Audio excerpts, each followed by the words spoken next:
Ya, terima kasih Bapak dan Saudara yang berbahagia yang dirahmati Allah. Jadi prinsipnya di dalam ibadah itu ittiba. Ibadah itu ikut kepada tuntunan Nabi, tidak perlu kias. Jadi kias itu dalam perkara-perkara yang di zaman Nabi tidak ada. Jadi kias itu dalam perkara-perkara yang di zaman Nabi tidak ada. Misalnya, bagaimana hukumnya rokok? Rokok zaman Nabi tidak ada, maka butuh kias. Analogi, dikiaskan dengan apa? Misalnya dikiaskan, dianalogikan dengan minuman keras misalnya, atau dianalogikan dengan sesuatu yang lain yang membahayakan misalnya. Atau apalagi misalnya hukum bayi tabung misalnya, maka itu juga perlu kias karena zaman Nabi tidak ada bayi tabung. Tapi kalau sholat zaman Nabi ada enggak? Ada. Contoh saja dari Nabi. Kenapa kita harus bikin analogi? Puasa zaman Nabi ada enggak? Ada. Contoh saja dari Nabi. Sehingga tidak perlu repot kalau di zaman Nabi ada yang namanya ibadah, semua ada di zaman Nabi, dituntunkan Nabi, tinggal mencontoh dari Nabi. Haji ada enggak? Ada, ya sudah, contoh saja dari Nabi. Nah, sama juga dengan niat, ada enggak zaman Nabi? Ada. Apakah sahabat juga melakukan? Ya. Kenapa kita tidak contoh Nabi dan para sahabat? Tapi kalau sudah berbicara mengenai masalah dunia pengobatan yang di zaman Nabi tidak ada, atau sudah menyampaikan hal yang terkait dengan perkara-perkara modern yang menyangkut hajat hidup orang banyak, maka itu diperlukan kias atau analogi. Saya sampaikan tadi contohnya, misalnya di era saat ini ada banyak yang kita jumpai di sekitar kita, misalnya merokok tadi. Kalau kita cari ayatnya ada enggak? Enggak ada ayat yang melarang rokok.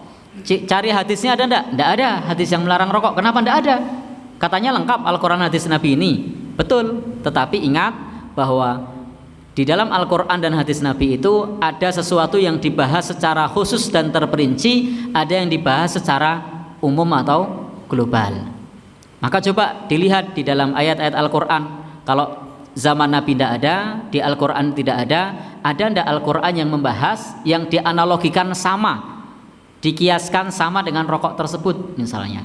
Oh ada, Al-Quran mengatakan diharamkan yang buruk-buruk, wa yuharrimu alaihimul khobais wa yahillu lahumut thayyibat, dan dihalalkan yang baik-baik. Berarti dia buruk atau baik? Oh dia itu buruk, sudah sesuai dengan ayatnya.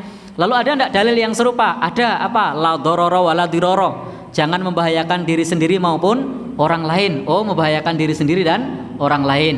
Apalagi jangan membahayakan yang disengaja maupun yang tidak disengaja. Nah, sehingga ayat-ayat umum inilah ditarik kepada sesuatu yang seperti ini yang di zaman Nabi tidak ada, maka ini disebut dengan kias atau analogi. Ada di zaman Nabi yang dilarang? Ada. Apa misalnya minuman keras? Kenapa dilarang? Ismuhuma akbaru min naf'ihima. Bahayanya lebih besar daripada manfaatnya. Nah kira-kira bagaimana dengan rokok ini? Oh sama, ismuhuma akbaru min naf'ihima, bahayanya lebih besar daripada manfaatnya. Oh kalau demikian ini dikiaskan dengan ini dianalogikan dengan ini, hukumnya sama dengan ini. Nah ini karena di zaman Nabi tidak ada. Tapi kalau masalah niat tadi di zaman Nabi sudah ada, sehingga cukup ikuti saja apa yang ada di zaman Nabi. Termasuk kalau di bulan Ramadan tidak perlu lagi kemudian nawaitu shoma ghadin. Kalau sudah sahur berarti sudah niat. Berarti istilahnya tidak boleh membuat aturan sendiri. Ya betul, mestinya begitu. Tetapi ingat, kita butuh kebijaksanaan di dalam mensosialisasikan, karena tidak semua punya pemahaman yang sama. Jadi kita butuh kebijaksanaan di dalam mensosialisasikan. Tidak boleh kemudian kita melakukan sesuatu dengan gerusa-gerusu. Perlu edukasi dan pemahaman terlebih dahulu. Wallahu a'lam bishawab.